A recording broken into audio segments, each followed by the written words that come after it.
Terima kasih kepada Bapak Panitra, para Panmut, Jurusita dan Jurusita pengganti, Panitra pengganti yang boleh menghadiri rapat kepanitraan. Jadi memang setiap bulan harus ada rapat secara berjenjang dan kali ini adalah rapat kepanitraan. Tadi untuk menambahkan yang disampaikan oleh Bapak Panitra, perlu kita ketahui bersama kesuksesan atau keberhasilan PN Kupang ini ada di tangan Papa Mama, Kakak Nyong dan Kakak Nona semuanya. Kalau tanpa peran dari Papa Mama, maka pengadilan ini akan lumpuh. Bahkan jurusita itu adalah ujung tombak. Jurusita itu adalah wajah pengadilan. Kalau jurusita tidak sanggup melaksanakan eksekusi, maka wajah kita sonde ada di tengah-tengah masyarakat. Tapi saya bersyukur sejak saya ada di sini, eksekusi itu sudah berjalan, mungkin sudah lebih 6 Pak Panitra ya. Jadi itu patut diapresiasi kepada rekan-rekan semua jurusita di bawah pimpinan Bapak Panitra.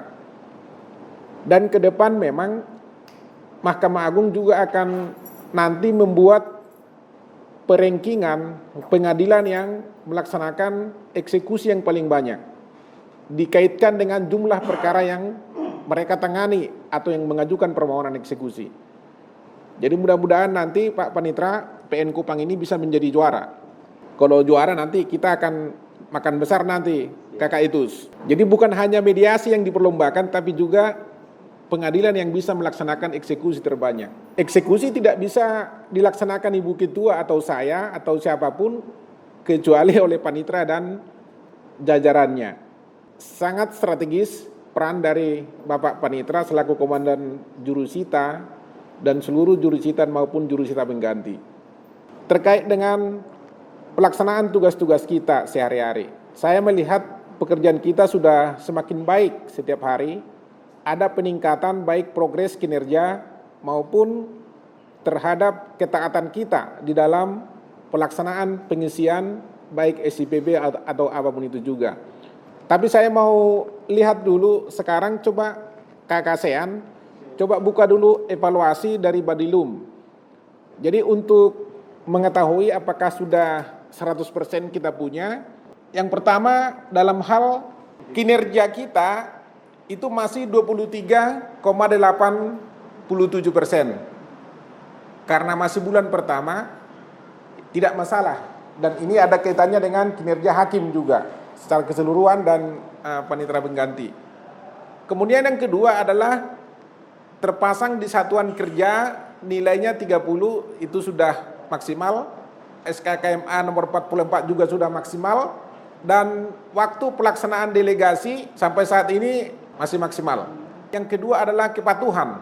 Kita banyak tersandung di sini.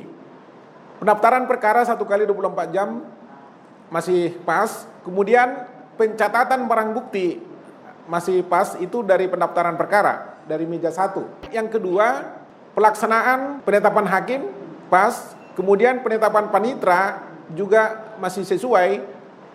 Kepatuhan penetapan jurusita juga sesuai. Lanjut, penetapan hari sidang pertama dari KM masih sesuai.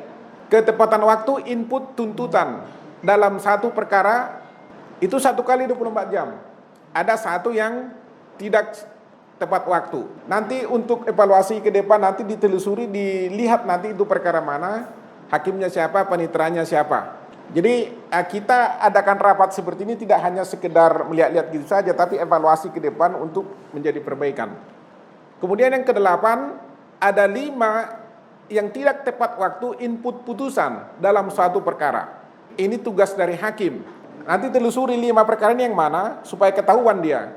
Ketua majelisnya, anggotanya siapa, hakimnya siapa. Maka nilai kita berkurang dari 25 menjadi 23,66. Kemudian penginputan minutasi. Ini juga ada 2 yang telat. Nanti juga dilacak itu yang telat itu yang 2. Supaya ke depan tidak bertambah lagi. Nanti saya akan sampaikan ke hakim nanti di dalam rapat korwas. Akan dimintakan nanti pertanggungjawabannya mengapa telat, di mana masalahnya. Minutasi perkara tepat waktu, masih tepat waktu dalam 7 hari. Yang ke-11, kepatuhan waktu dalam input permohonan banding. Sampai saat ini masih tepat waktu. Penginputan kasasi juga masih tepat waktu, dan ini semua harus 1 kali 24 jam. Kemudian penginputan permohonan peninjauan kembali masih 1 perkara dan tepat waktu. Tetapi ingat, nanti di bagian perdata pidana pengiriman ini sangat penting. Anda telat mengirim nanti, ini akan menjadi kurang karena yang PK itu hanya sedikit. Nilai itu akan drop nanti kalau ini telat dikirim. Jadi Pak Panitra pidana atau panmut perdata yang ada PK ini dipastikan pengirimannya harus tepat waktu. Pengiriman banding ke pengadilan tinggi melebihi 30 hari waktu perdata dan 14 hari perkara pidana. Ini juga nanti dicatat ini, di mana ini terbenturnya. Dalam rapat kepanitraan ini harus diketahui yang mana itu, dan ini harus sampai nanti ke kita itu. Masalahnya di mana? Mengapa bisa sampai telat itu? Itu harus diberikan evaluasi dan pertanggungjawaban. Jadi tidak hanya rapat-rapat gitu. Banding itu perdata 30 hari sejak banding wajib dikirim. Kalau pidana 14 hari sejak banding itu wajib dikirim. Ada atau tidak ada memori banding atau kontra memori banding wajib dikirim. Karena itu ketika ada pemohon banding, baik jaksa ataupun terdakwa, langsung segera dibuat pemberitahuan insage, membaca berkas. Ini pengiriman berkas peninjauan kembali karena belum dikirim dan belum waktunya, tetapi sekali-sekali jangan sampai telat. Akan kurang nanti waktunya 12 itu langsung hilang. Pemberitahuan putusan atau penetapan. Nah, ini yang tadi sampaikan Pak Panitra. Hari ini putus pidana, langsung diberitahukan di situ. Diberitahukan kepada terdakwa dan penuntut umum, kan hadir secara virtual. Jadi jangan ditunda besoknya. Yang memberitahukan itu siapa? Hakim bisa enggak?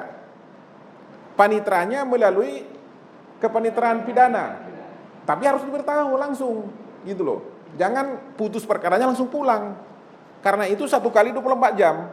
Jadi kalau putus hari ini wajib diisi hari ini. Jangan pulang sebelum terisi. Kemudian penginputan penetapan majelis hakim masih sesuai dari ketua dan dari saya. Penginputan penetapan panitera pengganti, ada panitera 1 bolong ini, Bapak Panitra. Nah, berlubang dia Bapak Panitra. Kepatuhan waktu dalam input penetapan hari sidang masih tepat waktu, semua 1 kali 24 jam.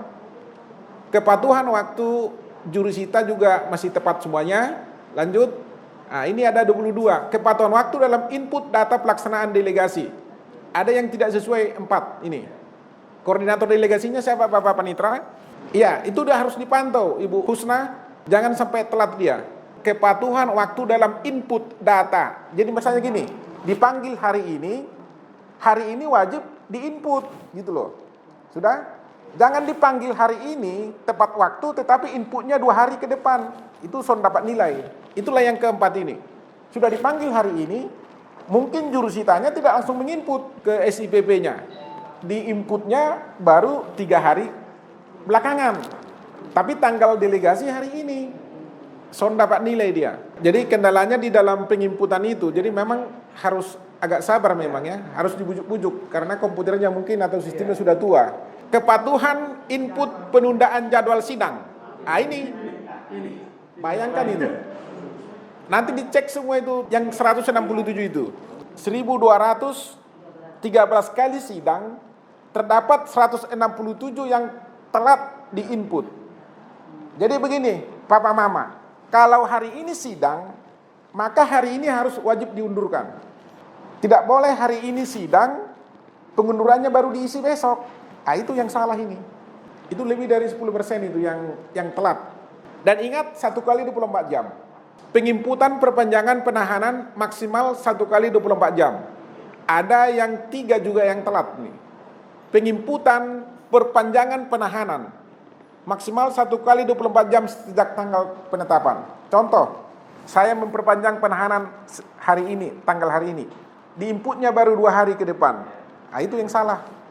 Hari ini diperpanjang, langsung hari ini diinput. Unggah putusan akhir, itu juga harus 1 kali 24 jam sejak tanggal putus. Jadi kalau hari ini putus, putusannya wajib masuk hari ini. Pastikan kepada KM-nya, kepada hakimnya bahwa putusan itu harus sudah valid sebelum diucapkan. Kayak saya kemarin, Tipikor 2, saya putus kemarin. Langsung selesai, beres semua. Karena saya mengerjakan itu cepat Pak Panitra. Saya tidak suka orang lambat-lambat kerja. Jadi kalau saya ngomong kepada Papa Mama harus cepat, memang saya cepat kerja. Kakak Eka kemana dia? Saya sudah rindu, kangen sama dia. Itu. Perkara korupsi, jumlah halamannya ratusan, tidak hanya puluhan, itu selesai kok langsung. Mengapa? Karena saya kerjakan tepat waktu. Walaupun dikasih baru 1 minggu yang lalu, masih 4 hari di tangan saya sudah selesai, sudah clear. Jadi ketika putus, langsung jadi. Jadi ini dipastikan, dokumen unggah putusan 1 kali 24 jam. Kelengkapan juga elektronik dokumen pendaftaran perkara, ini dari pendaftaran sudah pas. Yang kedua ini kelengkapan pencatatan saksi. Jadi begini Papa Mama, kalau hari ini ada tercatat di agenda sidang, jadwal sidang, pemeriksaan saksi, padahal hari itu tidak ada saksinya karena si penggugat atau tergugat tidak membawa dia punya saksi, maka jangan dibuat di situ pemeriksaan saksi. Pembuktian sah diisi, ya. Karena ketika diisi di situ pemeriksaan saksi, maka akan dimintakan nanti nama saksi di daftar nama saksi itu.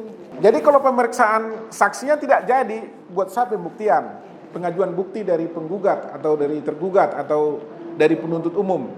Kelengkapan dokumen elektronik putusan 2, ini mungkin belum diisi. Tetapi ini tadi ada kaitannya dengan ketepatan waktu pengisian itu. Jadi kalau nanti lewat 1 kali 24 jam dia belum diisi, ini akan tambah lagi nanti yang di atas itu. Kesesuaian pencatatan tanggal lapor mediasi sesuai data diversi belum ada, nilai sengketa belum ada. Itu dulu dievaluasi Badilum. Jadi ini berubah dari yang sebelumnya. Sepakat ya rekan-rekan ya? Perhatikan baik-baik. Kemudian coba balik ke SIPP. Daftar perkara banding pidana. Coba klik dulu salah satu di situ. Itu kan sudah lengkap terisi semua. Coba detailnya, banding hari Selasa tanggal 18 Januari. Coba terus ke bawah lagi. Terus. Ini belum terisi ini semua ini. Relas pemberitahuan putusan pengadilan tingkat pertama. Ini harus diupload. Enggak, tingkat pertama. Ini itu harus diisi. Akte permohonan banding belum terisi. Tanda tangan memori banding karena tidak ada memorinya ya son apa-apa kosong. Tetapi relas pemberitahuan putusan tingkat pertama dan akte permohonan bandingnya itu harus diisi. Diupload di mana? Di sana itu. Klik dulu uploadnya itu Pak, Kakak. Ini dia dalam bentuk PDF. Scan dia punya barang, masukkan ke sini semua. Gitu ya? Bisa ya? Kemarin sudah saya lihat pada umumnya kosong, tidak ada yang berisi. Son ada yang berisi. Mungkin sebelumnya itu tidak diingatkan. Tidak pernah diisi kan? Makanya sekarang kita isi. Sepakat ya? Kakak catat di situ baik-baik ya. Sama, coba cek dulu kasasi. Itu hanya salah satu ujung petik. Dan yang lain seperti itu saya sudah lihat. Jadi kalau ada memori banding harus diisi, ada memori kasasi, kontra memori banding dan ada akte pemberitahuan memori banding, akte pemberitahuan semua di scan PDF masukkan ke sana. Karena ke depan kita akan register elektronik, bukan lagi register kertas seperti biasa yang manual. Coba yang kasasi Kakak lihat dulu, salah satu contoh. Kita tidak mengungkit-ungkit, tetapi ini supaya perbaikan ke depan. Karena kalau ahli SIPP-nya datang, dilihat itu semua, kita punya sound lengkap, belum lengkap. Pemberitahuan tingkat banding belum diisi. Akte permohonan kasasinya belum masuk. Tanda terima memori kasasi belum. Memori kasasi juga belum. Kontranya juga tidak. Surat dakwaan jaksa juga tidak ada. Perdata banding. Ini belum diisi nih. Itu ya, Kakak Noh. Siapa di situ tanggung jawab? Ya Kakak. Jadi ke depan harus di scan PDF, nggak ada lagi alasan belum diberitahukan oleh Pak Wakil.